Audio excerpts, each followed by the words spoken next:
Legislative 2016 कार्यक्रम के माध्यम से आपकी अमेरिका यात्रा हुई है।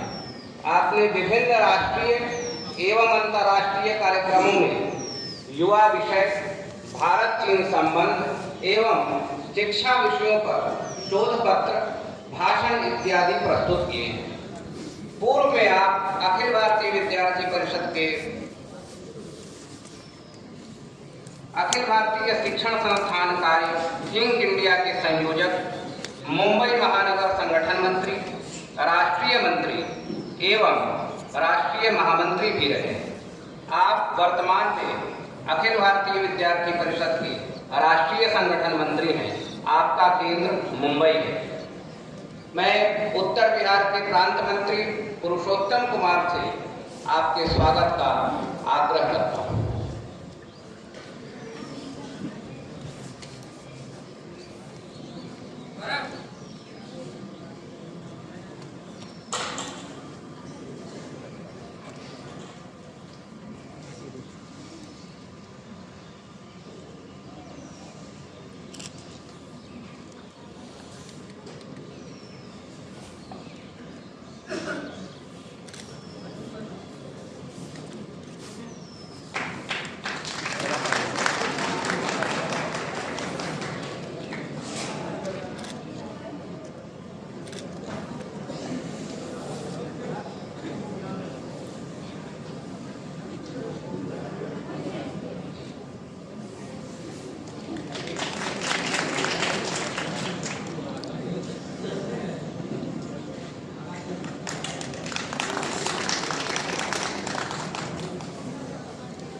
अखिल भारतीय विद्यार्थी परिषद के पूर्व भी कई छात्र संगठन बने और बाद में भी कई छात्र संगठन बने, किंतु हम आज शीर्ष पर हैं। तो इसकी विशिष्ट कार्य पद्धति के कारण लक्ष्य तो महत्वपूर्ण है ही, किंतु लक्ष्य या गंतव्य के साथ मार्ग और प्रविधि भी कम महत्वपूर्ण नहीं है। सौभाग्य से आगामी वर्ष यशवंतराव केलकर जी का शताब्दी वर्ष है। 25/4/1925 को आपका जन्म हुआ था और यशवंतराव केलकर जी ने जिस विशिष्ट कार्य पद्धति की शुरुआत की, उसका विकास दिखाई पड़ता है विद्यार्थी परिषद की पूरी संरचना में, इसकी प्रणाली में, और यह विषय अत्यंत समीचीन है। सौभाग्य से आज माननीय राष्ट्रीय संगठन मंत्री जी का अखिल भारतीय विद्यार्थी परिषद की विशिष्ट कार्य पद्धति पर उद्बोधन है। उद्बोधन के पूर्व सुपौल के कार्यकर्ता मयंक वर्मा द्वारा एकल गीत प्रस्तुत किया जाएगा। एकल गीत के बाद ताली नहीं बजाएंगे। एकल गीत के बाद उद्बोधन होगा।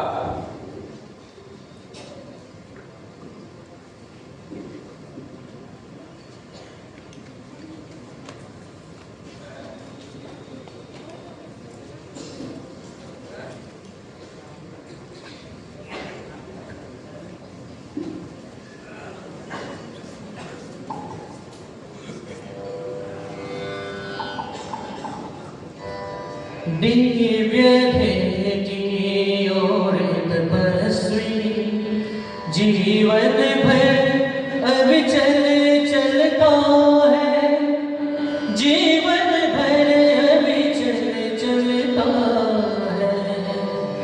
दिव्य थे जियोर तपस्वी, जीवन भर अविचल चलता है, जीवन भर अविचल चलता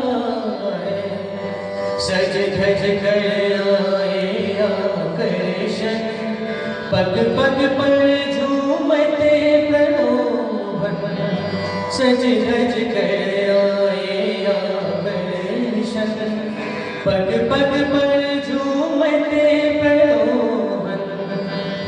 होकर सबसे विमुख बटोही, पथ पर संभल संभल बढ़ता है। जीवन भर विचल चलता है। दिव्य ध्येय की ओर तपस्वी, जीवन भर अविचल चलता है। जीवन भर अविचल चलता है। अमर तत्व की अमिट साधना, प्राणों में उत्सर्ग कामना।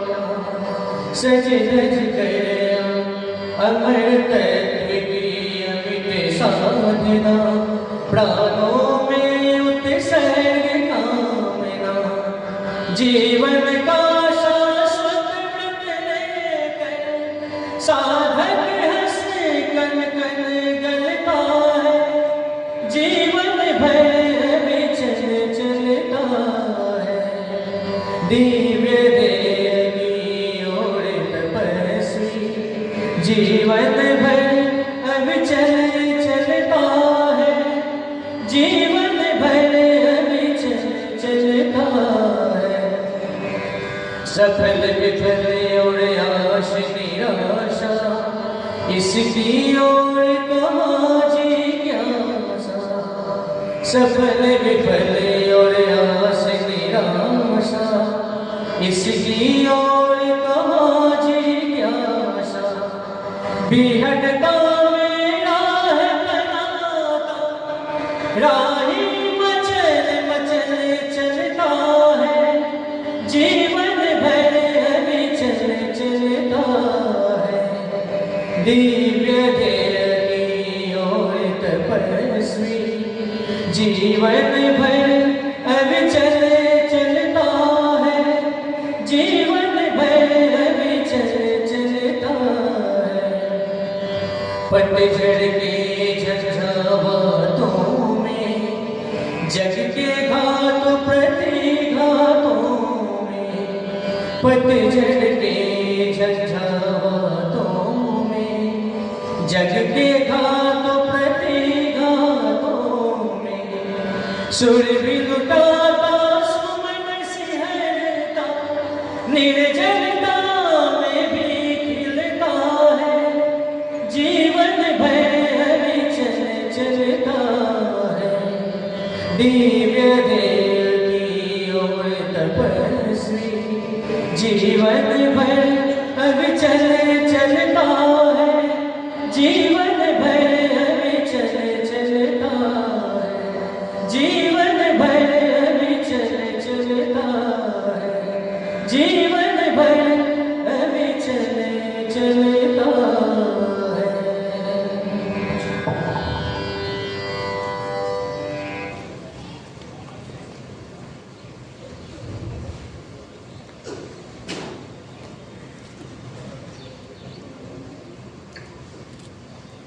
अखिल भारतीय विद्यार्थी परिषद उत्तर बिहार प्रांत के इस 66वें प्रदेश अधिवेशन के सम्मानित मंच पर उपस्थित आदरणीय प्रदेश अध्यक्ष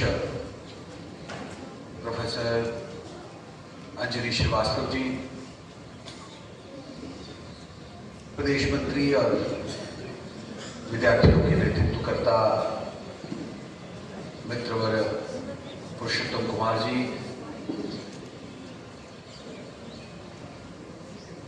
विद्यार्थी परिषद के इस अधिवेशन में केंद्र के पदाधिकारी कर आए पूर्व की महामंत्री बहन डॉक्टर निधि बहुगुणा जी, आदरणीय पूर्व राष्ट्रीय उपाध्यक्ष डॉक्टर पूनम सिंह जी, विद्यार्थी परिषद के क्षेत्रीय सह मंत्री शिवानी याज्ञवल्क्य जी,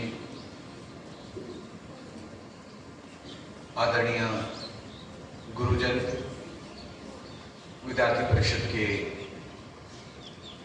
उत्तर बिहार प्रांत के सभी पदाधिकारीगण, अलग अलग जिलों से नगर, महाविद्यालय, इंटर कॉलेज, ऐसे सभी संस्थानों के आए हमारे दायित्ववान बंधु भगिनी, मीडिया के बंधु और इस बैठक के लिए, इस सत्र के लिए विशेष तौर पर उपस्थित हुए विद्यार्थी परिषद के पूर्व कार्यकर्ता वृंद, मैं हृदय से आप सभी का अभिनंदन करते हुए जो अपने सीमांचल क्षेत्र में यह अधिवेशन हो रहा है उसकी सुंदर आयोजन कार्यकर्ताओं ने किया है, आप कार्यकर्ताओं का भी अभिनंदन करते हुए अपना 66वां अधिवेशन हो रहा है। माननीय अध्यक्ष जी, कई प्रांत ऐसे हैं जिनका अभी 40वां अधिवेशन हो रहा है, किन्हीं का 50वां हो रहा है, और बिहार में कार्य की गहराई का आकलन इसी बिंदु से हम कर सकते हैं कि अपना 66वां अधिवेशन चल रहा है और अखिल भारतीय स्तर पर केवल 4 अधिक 17वां अधिवेशन अभी पिछले माह हमने गोरखपुर में संपन्न हुआ है।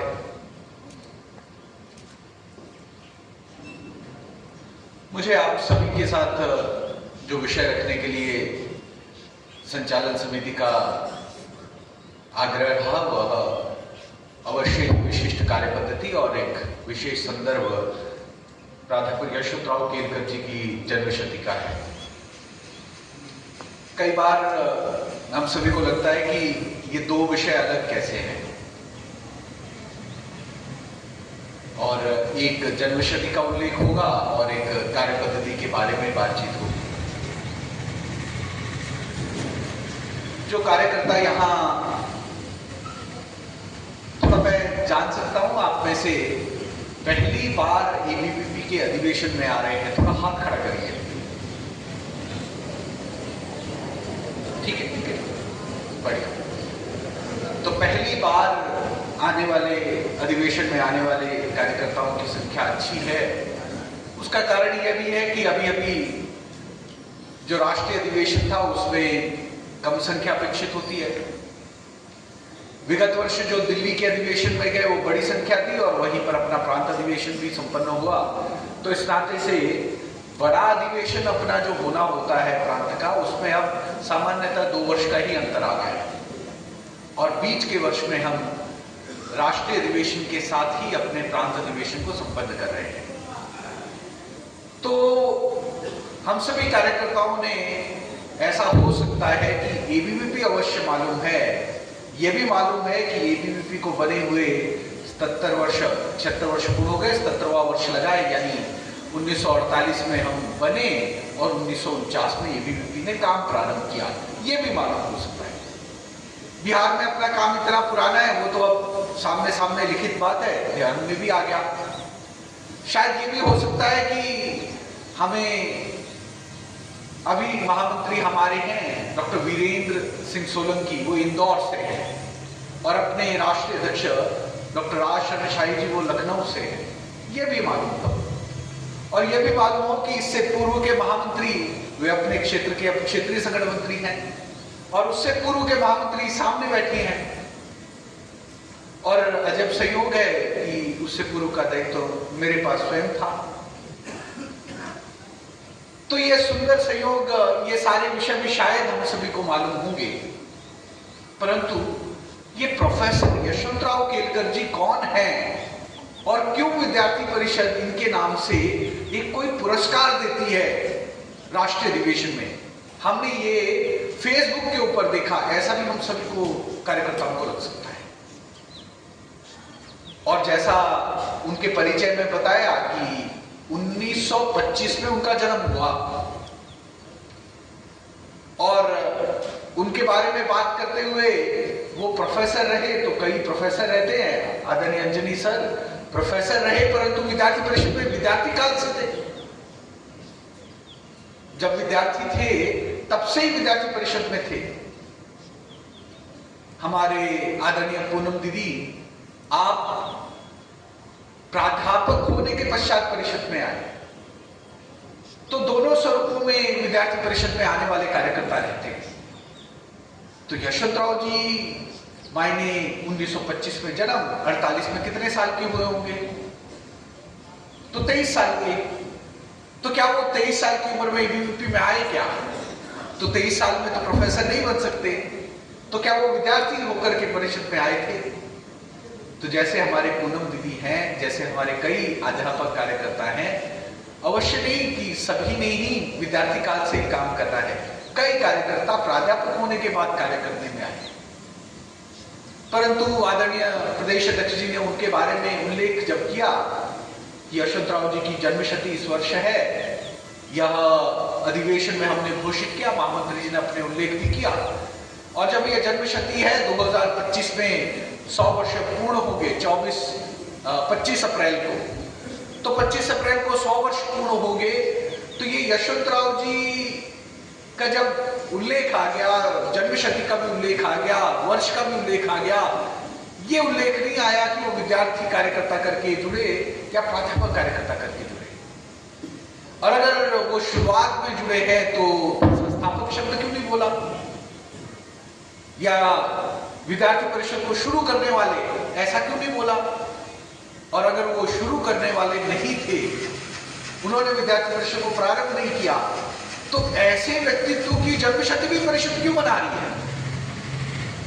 यह भी मन में आता है कि जो व्यक्ति ने कोई कार्य शुरू नहीं किया, उसकी जन्मशती कैसे मनाते हैं? हम तो भारत के जन हैं, हम इस भरत भूमि के पाल्य हैं। हमें मालूम है कि माता देवकी ने अगर जन्म नहीं दिया, तब भी मातृत्व का लाभ और मातृत्व का जो अवसर है वो माता यशोदा को भी मिला।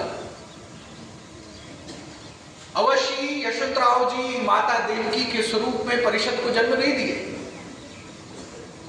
परंतु जन्म के पश्चात के काल में एक बहुत बड़ी भूमिका यशवंतराव जी की थी, जो भूमिका इतनी बड़ी हो गई कि आज जैसे हम देवकी नंदन बोलने से थोड़ा दूर प्रतीत होता है, यशोदा नंदन बोलने से समीप प्रतीत होता है, वैसे ही यशवंतराव जी को एबीवीपी का शिल्पकार कहते हैं, एबीवीपी को बनाने वाला कहते हैं, एबीवीपी को जन्म देने वाला नहीं कहते।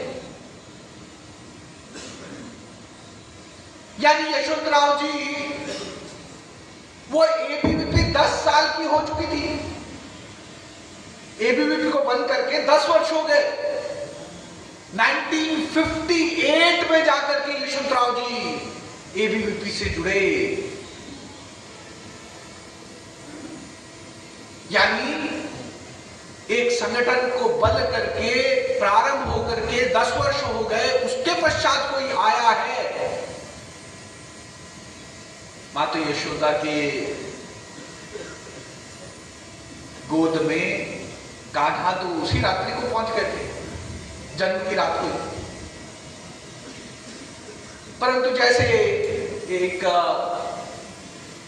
व्यक्ति के स्वरूप में जन्म अवतरित हुए कान्हा को पहले एक रात्रि के अंदर ही मां की गोद मिल गई। परिषद को काम करते करते वो शैशव काल विद्यार्थी परिषद का था, पहला दशक। परिषद का विस्तार कुछ क्षेत्रों में था, परिषद चल रही थी तो अपने विचार क्षेत्र में संघ के स्वयंसेवक जो कैंपसेस में थे, वे शाखा में भी जाते थे, परिषद का काम भी करते थे। उन कार्यकर्ताओं के जीवन में दोनों दायित्व हुआ करते थे और दोनों दायित्वों के साथ वो परिषद में रहते भी। यही शुरुआती कालखंड की एक सादा सा परिचय अगर देना है तो ऐसी स्थिति थी। कुछ विश्वविद्यालयों में हम छात्र संघ में जीते। इलाहाबाद विश्वविद्यालय के अंदर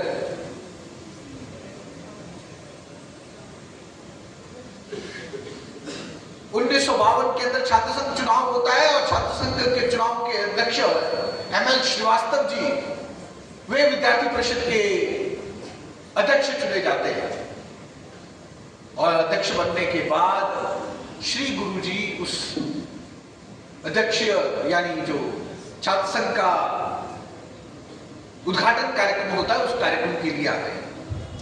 भयंकर विरोध होता है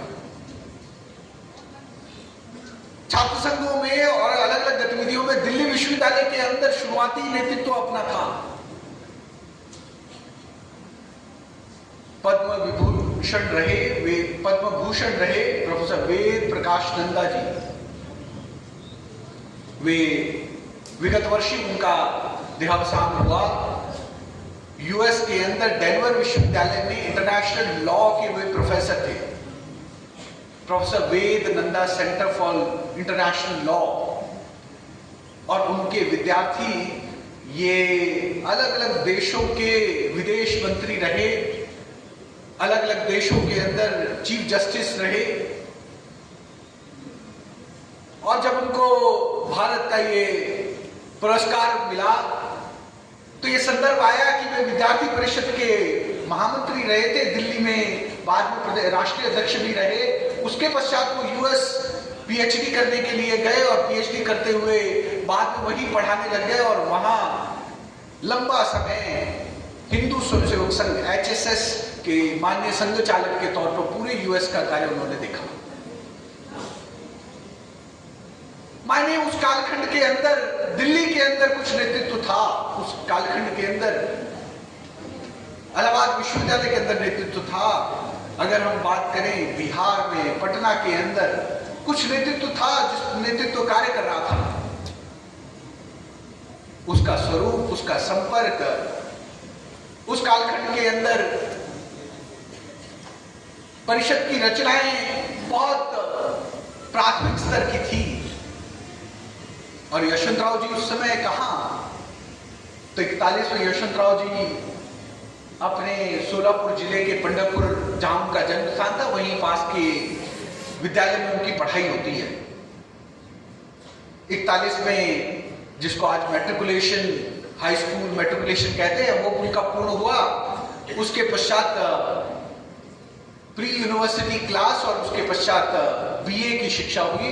ये उन्होंने एसपी कॉलेज जो पुणे का है, प्रतिष्ठित कॉलेज है, अच्छा शिक्षा वहां पर दी जाती है। इस कारण से आग्रह पूर्वक सभी अच्छे पढ़ने वाले विद्यार्थी उनके विद्यालय के ही प्रधानाचार्य उनको कहे कि भाई इसके बाद की शिक्षा ये पुणे में लेनी चाहिए। पुणे पहुंचे, वहां पढ़ाई करने के बाद संघ का संपर्क आया तो ध्यान में आता है कि उस कालखंड के अंदर उनको डायरी लिखने की आदत थी।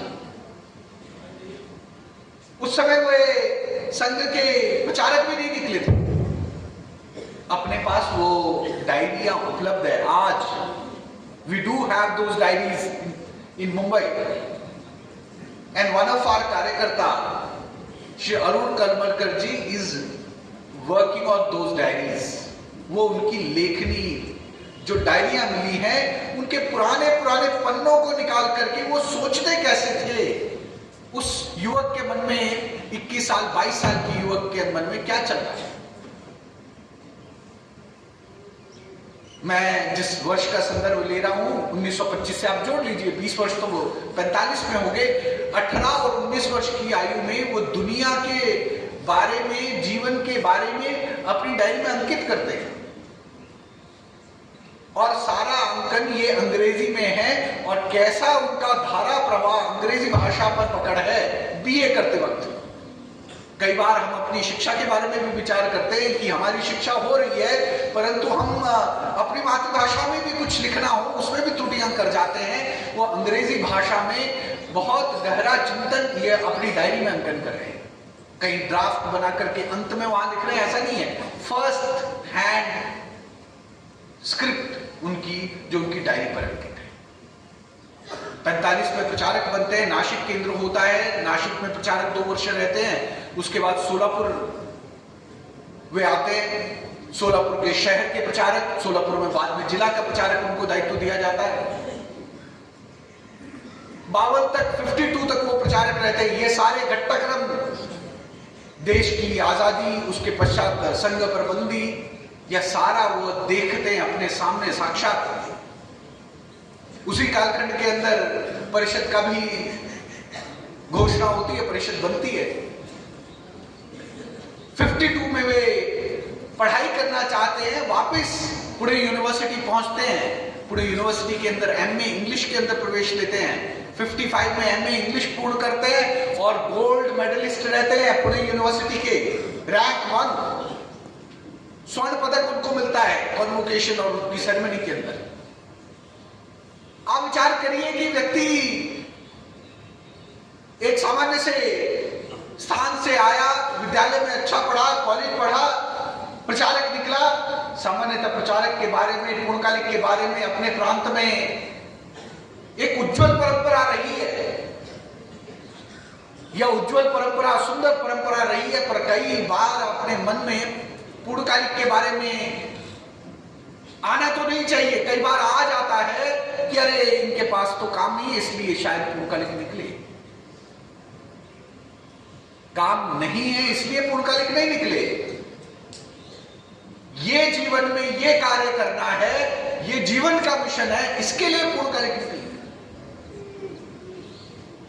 ये मिशन जीवन में ठान लिया, अलग अलग तरह से मां भारती की सेवा कर सकते हैं। ये सेवा करने का अवसर हमें मिला है, हम इसको इस तरह से करना चाहते हैं। यह मन की थाती बनी, मन के गहराई में यह बस गया और अलग करने की एक मां भारती के प्रति सेवा करने का एक अवसर हमारे सामने आया। उस कारण से प्रचारक पूर्णकालिक निकले और निकले।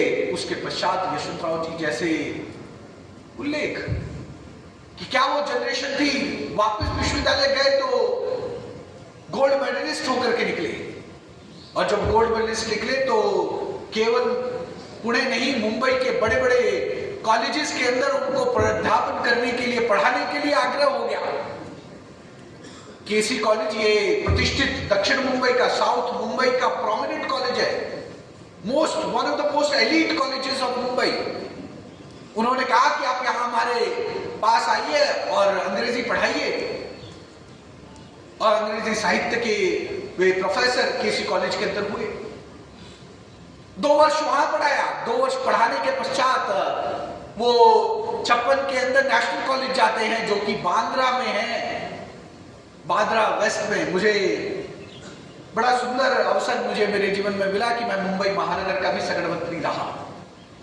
इस नाते से वो नेशनल कॉलेज जो है, उस नेशनल कॉलेज के अंदर भी बैठ के ले करने का अवसर मुझे मिला है। और वो चेंबर भी जाने का मौका मिला है जहां पर यशवंतराव जी बैठते थे, जिन कक्षाओं में वो पढ़ाते थे। और वहां से कार्यकर्ता हमारे सदस्यता करते हुए हम बताया करते थे कि आप कौन से कॉलेज में पढ़ते हो। यशवंतराव जी उस कॉलेज के अंदर जब कार्य कर रहे थे, 2 वर्ष तक कार्य करते हुए, तब जाकर के विद्यार्थी परिषद का संपर्क उनका होता है। तब जाकर के विद्यार्थी परिषद में जो एक प्राध्यापक कार्यकर्ता के तौर पर संघ रचना से, संघ योजना से कि आपको विद्यार्थियों के बीच में कार्य करना है, इसकी संभाल करनी है, चिंता करनी है।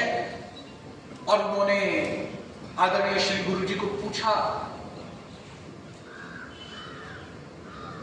देखिए, एक कार्यकर्ता में उसको मिलने वाले दायित्व के लिए उस कार्यकर्ता ने पूछना चाहिए। हम कार्यकर्ता, आज शाम हम सभी को दायित्व मिलेगा, आज दोपहर मिलेगा। आज दोपहर हम सभी को शायद कोई एक दायित्व की घोषणा माननीय प्रदेश अध्यक्ष जी करेंगे। ये दायित्व मेरे लिए क्या है, इसका शब्द अवश्य मंत्री हो सकता है, सहमंत्री हो सकता है, संयोजक हो सकता है, व्यवस्था प्रमुख हो सकता है, परंतु इसके अंदर निहित कार्य मुझे क्या करना है, यह मुझे जानना पड़ेगा। मेरी जिम्मेदारी क्या है और क्या यह विचार पूर्वक किया गया है। यशवंतराव जी ने अपने जीवन में जब यह महत्वपूर्ण पल आया कि विद्यार्थी परिषद का कार्य उनको करना है, 49 में विद्यार्थी परिषद रजिस्टर्ड हुई थी, पंजीकृत हुई थी, 48 में कार्य प्रारंभ हुआ था। उस कालखंड के कार्यकर्ता शाखा भी जाते, शाखा में भी दायित्व लेते, परिषद के भी दायित्व लेते। तो यशवंतराव जी ने पूछा कि क्या हमने अब पक्की तौर पर तय कर दिया है कि अखिल भारतीय विद्यार्थी परिषद का जो संगठन है वो चलना है। उसका कार्य होना है और उसकी एक स्वतंत्र रचना बननी है। पूजनीय श्री गुरु जी कहते हैं कि हमने विचार पूर्वक इसके बारे में चर्चा करके आप इसका दायित्व निभाना है प्राध्यापक कार्यकर्ता करके, यह उन्होंने एक दिशा दी।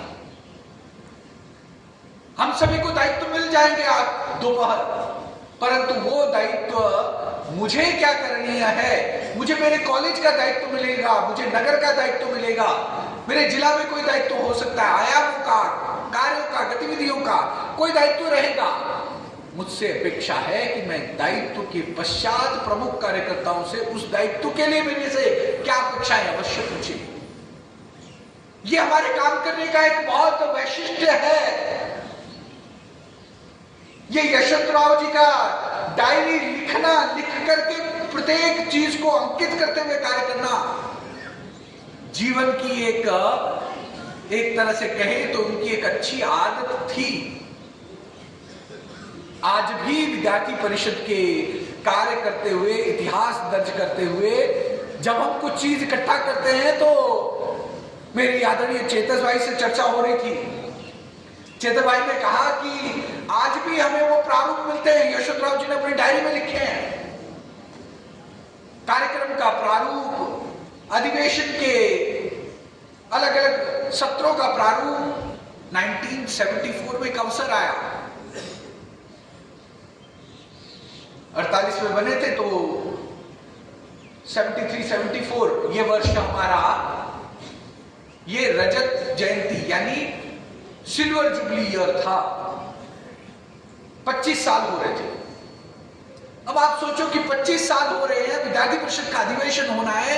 ये अधिवेशन को एक स्तर पर आना चाहिए ताकि हम पूरे देश को बता पाए कि हम एक राष्ट्रीय संगठन हो गए। करने के लिए दिल्ली नाम का शहर था, करने के लिए बेंगलोर बड़ा शहर था, हैदराबाद एक शहर था, लखनऊ बड़ा शहर था, पटना बड़ा शहर था, कई शहरों के अंदर अपना काम था, जयपुर के अंदर अपना काम था। सागर जैसे छोटे स्थान पे भी 6वां राष्ट्रीय अधिवेशन हो चुका था, जबलपुर में अधिवेशन हो चुका था। हम अलग अलग स्थानों में अपने अधिवेशन आयोजित कर चुके थे, परंतु ये अधिवेशन ऐसा होना चाहिए जो पूरे देश में विद्यार्थी परिषद की कार्य पद्धति को कुछ बता पाए। कैसी कार्य पद्धति? ऐसी कार्य पद्धति जो विद्यार्थी परिषद का कार्य करने के लिए या फिर किसी भी कार्य करने की विशेष पद्धति, उसके करने के एक तरीके, उसके अलग अलग चरण, उसके अलग अलग स्टेप्स और उनकी एक श्रृंखला, पहले ये फिर ये और फिर अगला, ऐसे जब श्रृंखलाएं बनती हैं, ऐसे जब स्टेप्स बनते हैं, उस कारण से जो प्रविधियां बनती हैं, प्रक्रिया बनती है, स्टैंडर्ड ऑपरेटिंग प्रोसीजर्स, वो एक कार्य करने का एक सौंदर्य बोध उसके अंदर होता है, रचना बनती है। उस रचना के कारण उसको कहा जाता है कि ये इस संगठन की कार्य पद्धति है। और हमारा जैसा संगठन तो ऐसा संगठन है, संघ का विचार का संगठन ऐसा संगठन है जिसमें हमने कहा कि ये जो लक्ष्य हमने लिया है राष्ट्र पुनर्निर्माण का, उस राष्ट्र पुनर्निर्माण के लक्ष्य के लिए जो हमने समाज क्षेत्र के अंदर युवाओं में, विद्यार्थियों में काम करने का विचार किया है, हमने राष्ट्र पुनर्निर्माण करना है। यह गौरवशाली इतिहास इस राष्ट्र का है, उसको पुनः परम वैभव पर ले जाना, पुनः उसकी उस स्थान पर ले जाना जहां विश्व के देश उसको गरिमा के साथ, सम्मान के साथ देके उस स्थान पर अगर ले जाना है तो उसको ले जाने का काम जिन कंधों पर होना है वो कंधे युवाओं और विद्यार्थियों के हैं। और अगर वो कंधे युवाओं और विद्यार्थियों के अंदर है तो युवा विद्यार्थी शिक्षा क्षेत्र में है, कैंपसेस में है, वो हमारा कार्य क्षेत्र है। अगर वो हमारा कार्य क्षेत्र है, वहां पर जाकर के हमने कार्य करना है। If that is our constituency, we will address that constituency. हम उसको एड्रेस करेंगे, उसके बीच में कार्य करेंगे। और वहां कार्य करना मायने किसी एक व्यक्ति को तमगा देना नहीं, किसी एक व्यक्ति को कोई प्राइज देना नहीं, किसी को मंच चढ़ाना नहीं, किसी को कोई अलग अलग दायित्व मिल गए, जो उन्होंने बैजेस के माध्यम से अपने कंधों पर लगाए। ऐसा नहीं जैसे कई बार अलग अलग देशों के जो तानाशाह होते हैं और उनकी आप एक तरफ से छाती देखिए अटी पड़ी रहती है, अलग अलग मेडल्स उनके पास रहते हैं। ऐसा विचार हमने नहीं किया। हमने विचार किया कि समाज को जैसे युवक युवतियां चाहिए, समाज में कैसा नेतृत्व खड़ा होना चाहिए, समाज क्षेत्र में अलग अलग क्षेत्रों में कार्य करने वाले लोग चाहिए। इसलिए हम अपने विद्यार्थियों के बीच में व्यक्ति निर्माण के कार्य का आग्रह करते हुए वह सारा काम खड़ा करते हुए आएंगे। उन विद्यार्थियों के बीच में समाज उपयोगी, राष्ट्र उपयोगी, हम समाज के लिए अर्थपूर्ण कार्य कर पाए, हम सार्थक हो पाए समाज के लिए, इसके लिए कार्य करना है। तो ऐसे तो कोई सार्थकता आएगी नहीं, ऐसे करके तो कोई समर्थ बनेगा नहीं, ऐसे करके तो कोई व्यक्ति वो मैन मेकिंग बिजनेस, जिसको कभी स्वामी विवेकानंद जी ने कहा था, I want man with the capital M. और पूरे दुनिया भर के लोग, कल शायद निधि दीदी ने इस चीज का उल्लेख किया होगा कि कहीं पर भी हम कहें माता भूमि पुत्रो हम पृथ्व्याम, मायने पुत्र हैं हम, मायने पुत्री नहीं है, ऐसा नहीं होता। Dog is a faithful animal अगर कहा जाता है तो शी डॉग फेथफुल नहीं है, ऐसा नहीं होता है। अवश्य विमर्श खड़ा करने वाले लोग करते ही हैं। अगर हमें कैपिटल एम चाहिए तो वो व्यक्ति के लिए है, और भारत के संस्कृत की परंपरा के अंदर पाणिनि शास्त्र कहता है, उन्होंने कहा कि कहीं पर भी आधी मात्रा भी कट सकती है तो काटनी चाहिए। तो जब माता भूमि पुत्रो हम, उसका अर्थ पुत्रो पुत्री दोनों होता है। पुत्री इसलिए नहीं लिखते कि वो आधी मात्रा कट सकती है, उसको आधी मात्रा काट देना चाहिए जिससे ये दोनों के लिए संदर्भित हो। और जब हम कहते हैं कि we want man making business, it means that making of that person it has to happen for men and women.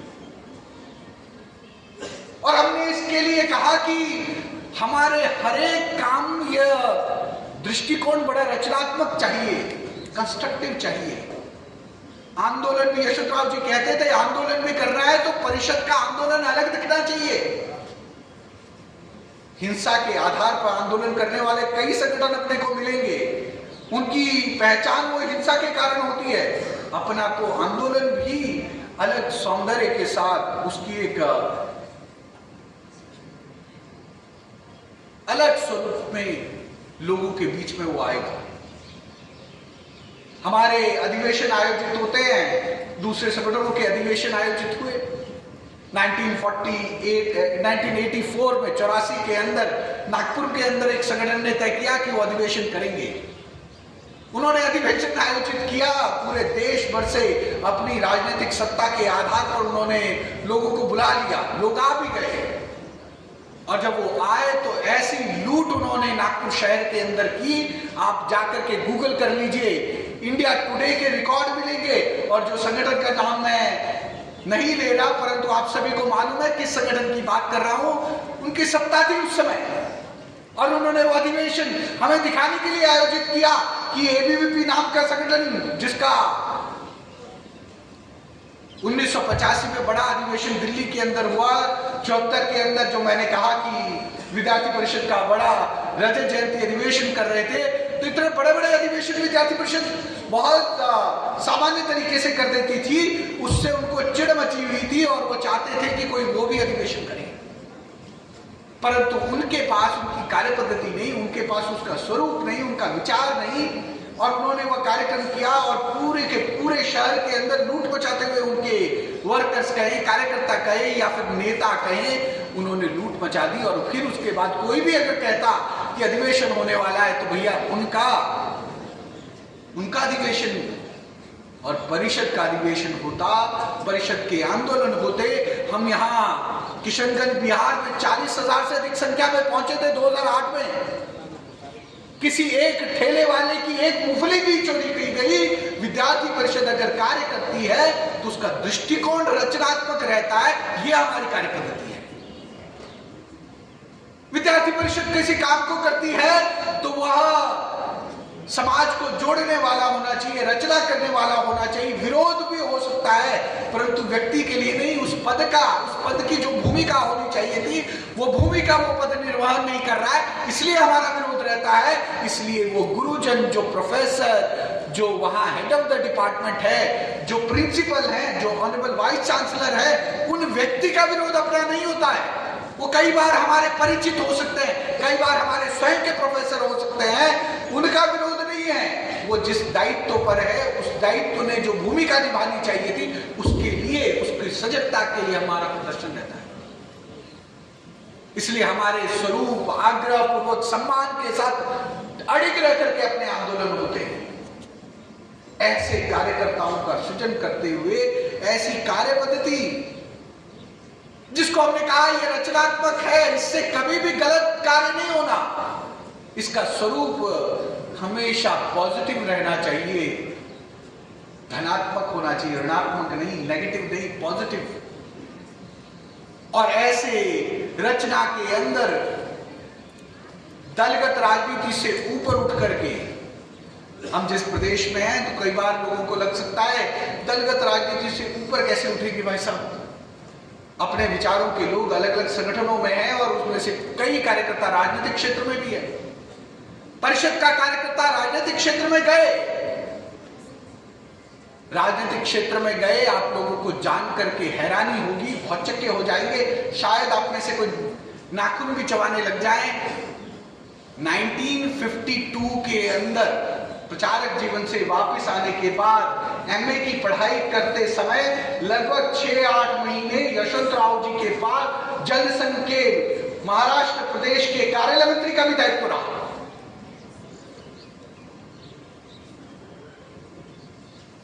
और यह विषय शायद हमारे मन में भी कतई नहीं आया होगा, जानकारी में भी नहीं आया होगा, परंतु व्यक्ति वह दलगत राजनीति से ऊपर उठ करके कार्य करना विद्यार्थी परिषद की थाती है, एग्जाम्पलरी कार्य है।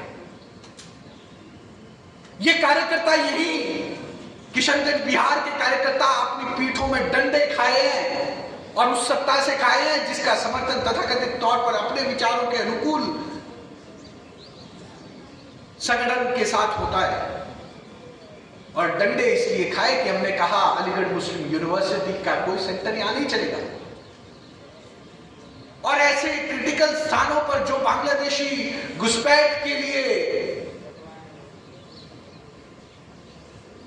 फेमस, इनफेमस, ऐसी परिस्थितियों में हम कैसे तरह के संस्थान खोलने चाहते हैं जो देश के जोड़ने का काम करे, जिसने एक विभाजन पहले करवा दिया, ऐसे संस्थान के परिसरों को खोलना या प्रश्नवाचक चिन्ह खड़ा करता है। इसलिए परिषद ने इसका आंदोलन किया था।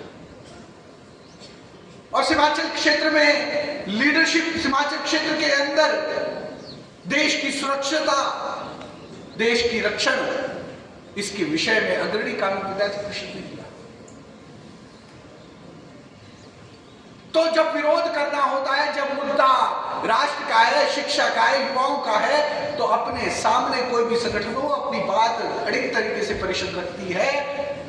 परिषद हर दिन अपना मत नहीं प्रकट करती, बदलती नहीं है। जिस कारण से कोई राजनीतिक क्षेत्र में समीकरण बदलते हैं, हमारे समीकरण नहीं है, और ना ही हम समीकरणों को उन पतले कागजों पर लिखते हैं जो फड़फड़ा करके बदल जाया करते हैं। हमारे अगर कोई समीकरण है वो भारत माता की जय के हैं, वंदे मातरम के हैं और पत्थर के ऊपर लिखे हुए हैं। हमारे समीकरण नहीं बदल सकते। हमारे समीकरण इस भारत मां की सेवा के लिए। और जो स्वरूप विद्यार्थी परिषद का बना, वो एक प्राध्यापक, विद्यार्थी, शिक्षाविद, ये शैक्षिक परिवार की संकल्पना का बना। ऐसी संकल्पना, जिन बिंदुओं को मैंने उल्लेखित किया, इस संकल्पना के साथ व्यक्ति निर्माण का कार्य, ये हमारा एक लक्ष्य बना। और व्यक्ति निर्माण करने के लिए कार्य पद्धति ऐसी होनी चाहिए जो मिलकर के कार्य करे, जो मिलकर के विचार करे, जो मिलकर के चले। यशवंतराव जी कहते थे, अगर सब लोगों ने इकट्ठे मिलकर के विचार नहीं किया है तो वो ठीक नहीं है, और जो मिलकर के विचार कर दिया वो चाहे जैसा भी लग रहा है वो सही है। गलत भी प्रतीत हो परंतु सबने सोच करके बैठ करके विचार किया तो उस पर चलना है। आदरणीय मिलिंद मराठे जी विद्यार्थी परिषद के राष्ट्रीय कार्य परिषद के निमंत्रित सदस्य और पूर्व राष्ट्रीय अध्यक्ष, वे कहते बहुत आग्रह से जब कार्य पद्धति का विषय रखते हैं तो उनका फेवरेट लाइन है, सब चलेंगे साथ चलेंगे। ये हमारी कार्य पद्धति की हाईलाइट है, सामूहिकता। आपने कार्य पद्धति नाम की पुस्तक दत्तोपंत ठेंगड़ी जी की पढ़ी होगी। वो ऋषि जिन्होंने विद्यार्थी परिषद का संविधान लिखा, वो ऋषि जिन्होंने अलग अलग कार्यकर्ताओं के द्वारा कार्य पद्धति को उल्लेखित करते हुए उनके स्वयं के संदर्भ, किसी अन्य के कार्यकर्ता के संदर्भ, सभी को संजो करके एक सुंदर रचना में लाए, जिसको बापू केंदुरकर जी ने एडिट किया, लिखा, संपादित किया। दत्तोपंत ठेंगड़ी जी के साथ लगातार संवाद होता रहा।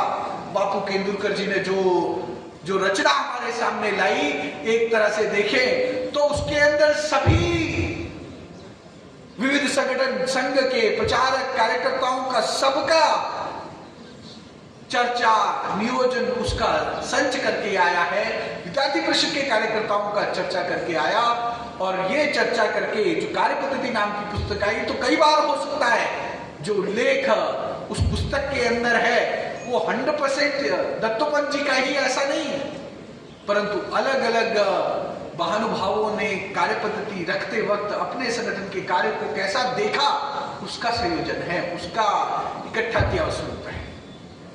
तो कई बार यह हो सकता है कि जो विद्यार्थी परिषद में कहा गया, मैंने भी इस मंच से कह रहा हूं, कोई बार कोई अन्य कार्यकर्ता कार्य पद्धति के बारे में कहे, हो सकता है कि उसका मूल किसी अन्य प्रचारक, किसी अन्य ज्येष्ठ कार्यकर्ता ने किसी मंच पे कहा, धीरे धीरे वो परिषद के अंदर रच बस गया और परिषद के अंदर आ गया, ऐसा भी हो सकता है। परंतु 1969 में विद्यार्थी परिषद के महामंत्री रहे श्रीमान रवि अय्यर जी से हमारी भेंट हुई। प्रचारक हैं, विश्व विभाग में लंबा समय वे ऑस्ट्रेलिया में 17 वर्ष कार्य किए। अन्ना यूनिवर्सिटी, जो अभी एक छात्रा के साथ दुर्व्यवहार की घटना के कारण चर्चा में, और जिसका आंदोलन लगातार विद्यार्थी परिषद कर रही है, और उस आंदोलन के कारण विद्यार्थी परिषद के उत्तर तमिलनाडु प्रांत के कार्यालय में सुबह 4 बजे पुलिस आकर के अपने प्रदेश मंत्री और कार्यालय मंत्री को उठा करके ले जाती है, और वो आंदोलन आज देश की राजधानी से लेकर के कन्याकुमारी तक चला हुआ है। उस आंदोलन का जो घटना जिस कैंपस की है वो अन्ना यूनिवर्सिटी है, और वहां पर जो कॉलेज ऑफ इंजीनियरिंग हिंदी है, वहां से वो यानी सबसे ओल्डेस्ट इंजीनियरिंग कॉलेज से वो पढ़ाई किए थे। वहां से पढ़ने के बाद, एमटेक करने के बाद वो विद्यार्थी परिषद में महामंत्री हुए। कुछ वर्ष उन्होंने टाटा सन्स में जॉब किया। जॉब करने के बाद वो प्रचारक निकल गए, और प्रचारक रहते हुए आज अलग अलग संगठनों में है। हम उनसे भेंट कर रहे थे और बातचीत करते करते उनसे यशवंतराव जी का उल्लेख अनायास ही निकल आया। अनायास ही उल्लेख निकला तो उन्होंने कहा, अगर यशवंतराव जी संघ में ही होते तो आज संघ कहीं और पहुंच जाता। दो संघ missed Yashwantrao ji, but the benefit ABVP got, और this is why ABVP is as such। आज ABVP जैसा है उसके लिए यशवंतराव जी की भूमिका बहुत बड़ी है। उनकी ये पंक्ति की अगर यशवंतराव जी विद्यार्थी परिषद में नहीं आते तो संघ में बहुत लंबा कार्य करते, और संघ कहीं और एक और धरातल पर पहुंचा होता, और जो संघ से मिला हुआ पुष्प विद्यार्थी परिषद के बनने के लिए, विद्यार्थी परिषद के बढ़ने के लिए मिला, उस पुष्प ने विद्यार्थी परिषद के अंदर एक सुंदर बागीचा इसका निर्माण कर डाला। सुंदर स्वरूप जो विद्यार्थी परिषद का ये बन गया। मैं 74 का उल्लेख कर रहा हूं आपके बीच में। थोड़ी देर पहले मैंने संदर्भ निकाला, अधिवेशन होना था, उसका मुंबई में अधिवेशन किया। 5000 संख्या का अधिवेशन होता है, पहली बार इतना बड़ा अधिवेशन विद्यार्थी परिषद करती है। उस अधिवेशन को आयोजित करने के लिए 1 साल पहले डायरी बना करके एक एक डिटेलिंग का काम यशवंतराव जी करते हैं, और यशवंतराव जी उसके व्यवस्था प्रमुख नहीं होते। यशवंतराव जी उस कार्यक्रम के ना ही संचालन समिति के प्रमुख रहते हैं, ना ही वो उस कार्यक्रम के अंदर किसी बड़े जिम्मेदारी में रहते हैं। वो अपने आप को एक सहयोगी की भूमिका में रखते हैं और सामने बैठे हुए कार्यकर्ता के माध्यम से उस कार्यक्रम के आयोजन में अलग अलग भूमिकाओं में रखते हैं। परंतु उनको स्वयं पूरा का पूरा अधिवेशन ये साक्षात अपने सामने दिख रहा था, और इस कारण से वो अधिवेशन हो पाया। यशवंतराव जी तो 58 में विद्यार्थी परिषद में आए, 60 में वो राष्ट्रीय उपाध्यक्ष हो गए। राष्ट्रीय उपाध्यक्ष तो वे रहे, पूरे देश भर में संपर्क हुआ, वे विद्यार्थी परिषद की हर एक गतिविधि में शामिल हो चुके थे। राष्ट्रीय स्तर पर नीति, राष्ट्रीय स्तर पर जो चर्चाएं उस समय की टोली के द्वारा होती थी, जैसे संघ की टोली को देव दुर्लभ टोली कहा गया, अपनी भी टोली वैसी थी।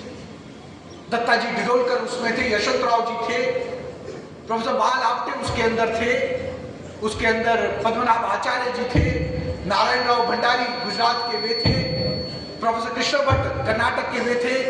दिल्ली के अंदर थोड़ा आगे चल करके जो उसी समिति में मिलते हैं ऐसे राजकुमार भाटिया जी हैं, जो पहले विद्यार्थी थे और बाद में प्राध्यापक बने, वो महामंत्री भी रहे और बाद में अध्यक्ष भी रहे।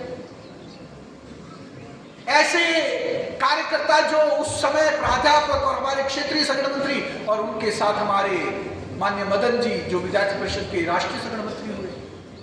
उससे पहले आचार्य गिरिराज किशोर जी जो पहले अखिल भारतीय संगठन मंत्री थे, वे पहले राष्ट्रीय अध्यक्ष बनते हैं, 1 वर्ष छुट्टी लेते हैं, प्रचार करते पूरे देश भर में जाते हैं। अविवाहित थे उस समय, राष्ट्रीय अध्यक्ष बन गए, 1 वर्ष की छुट्टी ली, पूरे देश भर का प्रचार किया, प्रवास किया, उसके बाद में अखिल भारतीय संगठन मंत्री बने।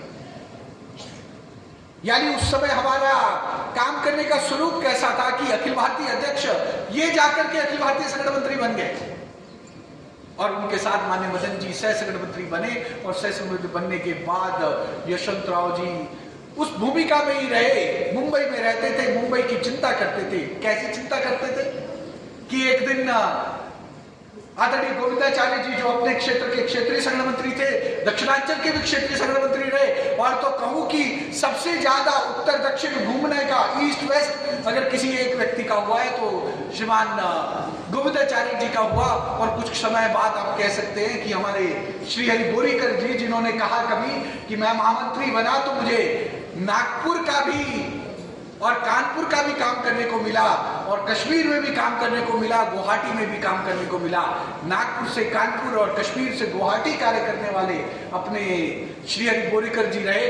वैसे ही श्रीमान गोविंदाचार्य जी, जिनको दक्षिणांचल, बिहार क्षेत्र, कभी उत्तर क्षेत्र, अलग अलग क्षेत्रों का दायित्व क्षेत्रीय संगठन मंत्री के तौर पर मिलता रहता, और वे थे ही ऐसे डेक्स्टरियस, यानी कभी वो हिंदी में भाषण देते, कभी अंग्रेजी में भाषण देते, और कभी भी वो विषय को बदल सकते थे, और अनायासली कोई गलत नहीं। किसी ने कहा कि वे चलते फिरते कंप्यूटर है, कौन सी चीज उनकी स्मृति में नहीं थी। तो ऐसे श्रीमान गोविंदाचार्य खड़े हैं, ऐसे ही श्रीमान और उस समय के महामंत्री राजकुमार भाटिया जी खड़े हैं, और नए नए उपाध्यक्ष हुए राष्ट्रीय उपाध्यक्ष है बाल आपटे जी हैं, वे खड़े हैं। तो ये 3 प्रमुख लोग आपस में बातचीत कर रहे हैं, ये बातचीत कर रहे हैं, और आपटे जी कह रहे हैं कि आजकल मुझे बहुत सारे कागज देखने पड़ते हैं, मैं उसकी चेकिंग करने में लगा रहता हूं। तो गोविंदाचार्य जी पीछे से हंस करके कहते हैं, अरे आपटे जी आप ये कर रहे हैं तो यशवंतराव जी क्या करते हैं। एक स्नेहिल भाव से की गई एक छोटी सी चुटकी ली कि यशवंतराव जी क्या करते हैं।